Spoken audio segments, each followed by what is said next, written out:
इंसाफ news online पे आपका खैर मकदम है। आज हम एक अहम सवाल के साथ आपके सामने आए हैं। सवाल ये है कि वज़ीर आला ममता बनर्जी ने गुज़िश्ता दिनों मतलब 8 मार्च को धमतल्ला में जो SIR के खिलाफ तृणमूल कांग्रेस का जो एहतजाज चल रहा है उसमें एक ऐसी तकरीर की है, उस तकरीर ने कई सारे सवालात खड़े कर दिए हैं। वज़ीर आला ममता बनर्जी ने इंतहाई जोश व वलवले के साथ कहा कि अगर वो नहीं होंगी तो आपको ख़त्म कर देंगे और 1 मिनट भी उन्हें ताख़ीर नहीं लगेगा ख़त्म करने में। और मैं आपके लिए हिफाजती कवर बनकर काम कर रही हूँ। वज़ीर आला ममता बनर्जी की इस पूरी तकरीर को आगे पीछे करके देखने के बाद ये वाज़ेह नहीं होता है कि वज़ीर आला ममता बनर्जी किसकी तरफ इशारा कर रही है, कौन किसको ख़त्म कर रहा है। लेकिन ऐसा लगता है कि वज़ीर आला ममता बनर्जी अक़लियतों को कहना चाहती हैं कि वो अक़लियतों के लिए, मुसलमानों के लिए एक सुरक्षा कवर बनी हुई है और अगर वो नहीं होंगे तो बीजेपी वाले उन्हें ख़त्म कर देंगे। वज़ीर आला ममता बनर्जी जो कुछ बयान दे रही हैं ये सियासी बयान तो हो सकता है लेकिन उसके मानी बहुत गहरे हैं। बीजेपी इस बयान को बड़े पैमाने पर नशर कर रही है और ये बता रही है कि ममता बनर्जी बंगालियों को धमकी दे रही है, लेकिन ऐसा है नहीं।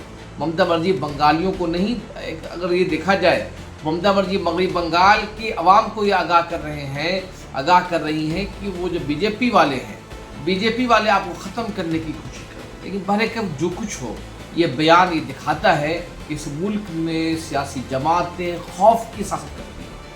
আমরা আছি বলে না আপনারা সবাই ভালো আছেন, আর যদি আমরা না থাকি কোনোদিন সেরকম আসে 1 সেকেন্ড লাগবে। একটা কমিউনিটি যখন জোট বাঁধে না ঘিরে ফেললে 1 সেকেন্ডে দেবে একদম 12টা বাজিয়ে। যদি নিজেদের 13টা বাজাতে না চান বিজেপির অপপ্রচারে কেউ ভুল বুঝবেন না। 2024 के लोकसभा इंतखाब में वज़ीर आज़म मोदी की तकरीर को देख लें। वज़ीर आज़म मोदी ने कई मरतबा अपनी तकरीरों में कहा कि अगर वो प्राइम मिनिस्टर नहीं बनेंगे कांग्रेस वाले आपके मंगल सूत्र को छीन लेंगे, आपकी सुहाग को छीन लेंगे, आपके ज़ेवरों को कब्जा कर लेंगे।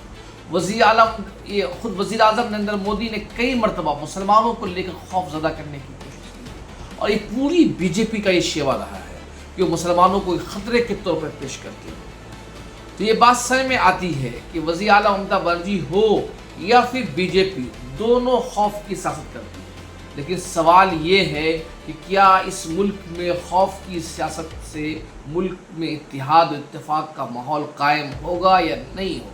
सियासी जमातें आखिर क्यों नहीं समझती हैं कि इस तरह की किसी भी कम्युनिटी को खौफज़दा करके मुमकिन हो वोट हासिल कर लिया जाए, लेकिन मुस्तक़बिल में कम्युनिटी में पैदा होने वाला गैर तहफ़्फ़ुज़ का जो एहसास है एक बड़े ख़तरे के तौर पर आ जाएगा। इस मुल्क में के मुसलमान हो या हिंदू हो, कोई 10, 20, 30 साल या 50, 70 साल से एक साथ रहते हुए नहीं आए हैं। इस मुल्क के मुसलमानों और हिंदुओं के ताल्लुकात सदियों पुराने हैं। सदियों से बक़ाए बाहमी, रिश्ते बाहमी के साथ, इत्तेहाद इत्तफ़ाक़ के साथ जुड़ते हुए आए हैं। तो अब सवाल ये है कि आखिर मुस्तक़बिल में क्यों नहीं रह सकते हैं। अगर गुज़िश्ता कई सदियों में जब एक कम्युनिटी को दूसरी कम्युनिटी से ख़तरात नहीं हुए हैं तो फिर ये ख़तरा पैदा करने वाले कौन लोग हैं। तो इस ममता बनर्जी के इस बयान ने कई सारे सवालात खड़े कर दिए, लेकिन पहला सवाल जो ये हम आपके सामने रख रहे हैं, अब मुझे उम्मीद है कि आप कमेंट बॉक्स में इसका जवाब देंगे कि क्या इस तरह की खौफ की सियासत से इस मुल्क के अवाम को निकलना चाहिए या नहीं निकलना चाहिए। दूसरा सवाल मेरा ये है कि क्या खौफ की सियासत की वजह से, चाहे खौफ की सियासत बीजेपी करे या फिर तृणमूल कांग्रेस और ममता बनर्जी करे, उन दोनों की वजह से मुल्क में तरक्याती एजेंडे हैं गायब हो जाते हैं। मुझे उम्मीद है कि आप मेरे इन सवालों का जवाब देंगे। उस वक्त तक के लिए बहुत बहुत शुक्रिया।